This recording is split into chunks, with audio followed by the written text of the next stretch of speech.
we're going to bring in our military power panel to talk about this one. National Security Institute Senior Fellow and Special Operations Association of America board member Andrew Borene and retired U.S. Army Green Beret captain and Purple Heart recipient John Paluska to get their reaction to everything happening there in Austin. Andrew, I'm going to start with you. When you hear the FBI saying it's a potential act of terrorism, but they aren't saying it is, what would make them, cross the line and say this is terror? So certainly, you see some indicators that are overt, but the FBI or any law enforcement agency is going to be very slow, I think, to immediately attribute terrorism links, making this politically or ideologically motivated. And I think particularly given the circumstances, this is days off the start of Epic Fury in Iran, that they wanted to be probably fairly certain. I think we see this as a potential nexus, certainly with could be a self-radicalized individual. Iran, and in my work at National Counterterrorism Center, we certainly were looking at the risk of Iranian-aligned individuals. Iran has been the largest state sponsor of terrorism as long as I have been a national security professional, since 2001.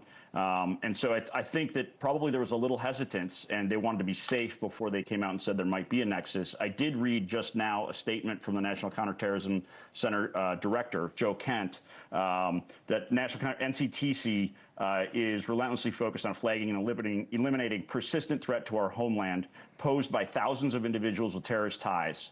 So I think it is possible that it could be. And again, I think there was probably a bit of a caution before suggesting there may have been a terrorist nexus in this particular mass shooting in Texas. Well, when we see the Middle East just on fire right now, the threat of radical Islamic terrorism is on a lot of people's minds, and we've seen big cities on high alert. We know that the FBI and DHS says they're doing anything that they can to thwart any possible threats, or trying to thwart any possible threats.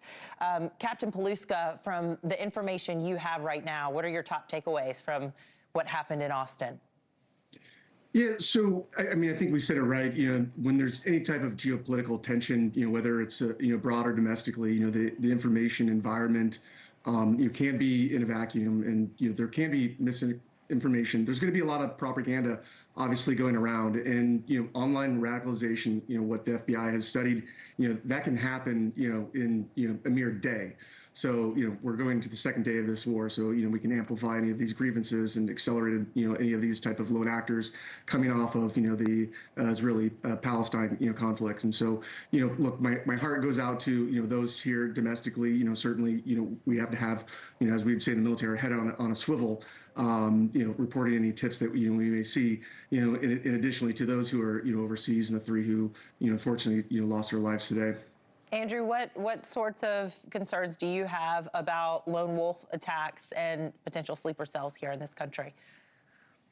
Look, I think it is probably quite prudent for law enforcement agencies and public safety personnel throughout the nation to be thinking that this is a very elevated. I apologize. I need to break in here. We have some breaking news. If our friends at home can take a look at their screen.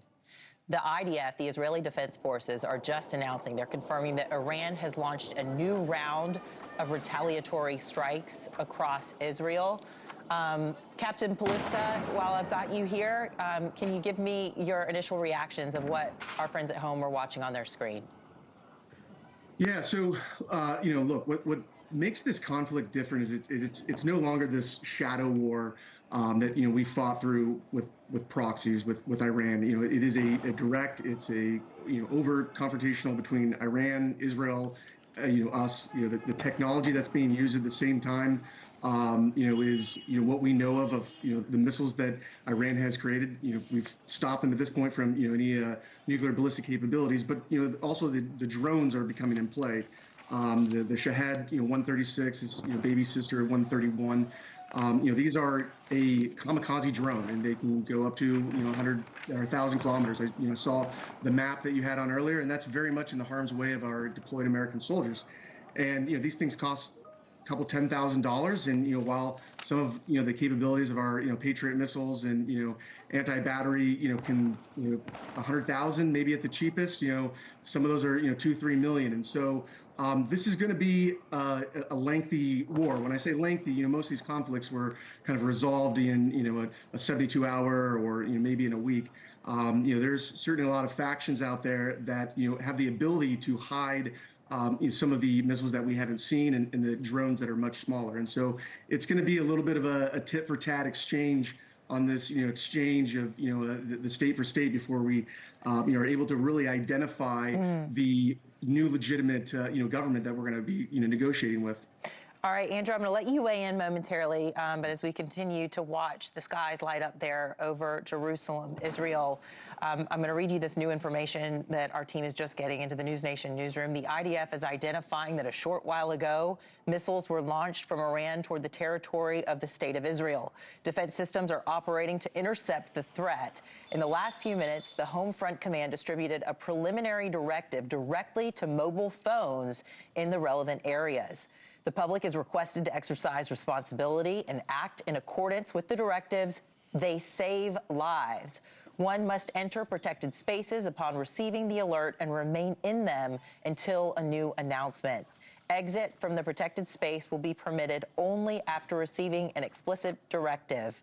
Continue to act in accordance with the Home Front Command's directives. Andrew, what are people in Israel going through right now? We spoke earlier to Noah Tishby. She's the former special envoy there in Israel to combat anti-Semitism. And she said her and her family are just in and out of bomb shelters right now. What's this like on the ground for people in Israel, Andrew? Yeah, so look, sadly, Israel has lived with a very close threat from Iran. We saw this in the 12-day war with massive missile and Shahed drone barrages. And their missile defense systems are quite sophisticated, very similar to my time in Ukraine with Kyiv and Lviv. They're very sophisticated at measuring timing, direction, what even payloads may be coming in terms of the destructive capacity of a wave.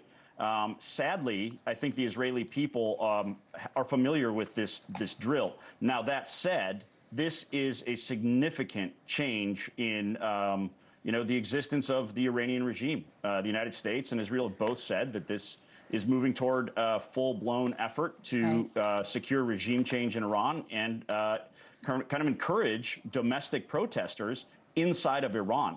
So I think we're likely to see more of this. My understanding is that a very significant amount of U.S. anti-missile, anti-drone technology has already been deployed to the region to protect our forces. So I think, this, just as the captain was saying, I completely agree. This is not likely to be over in 72 hours. There will be some almost regularization of these types of waves of missile or drone strikes.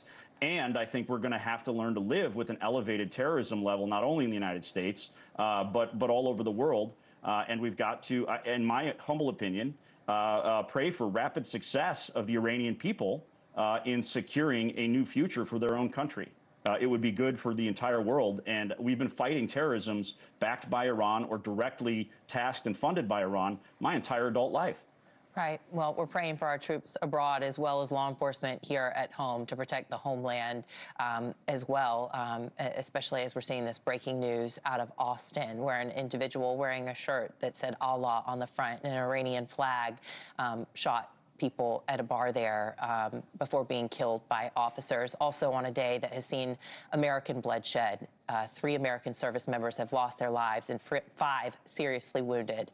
Thank you so much for joining us, National Security Institute Senior Fellow Andrew Borene and retired U.S. Army Green Beret Captain John Paluska. NewsNation Live continues after this.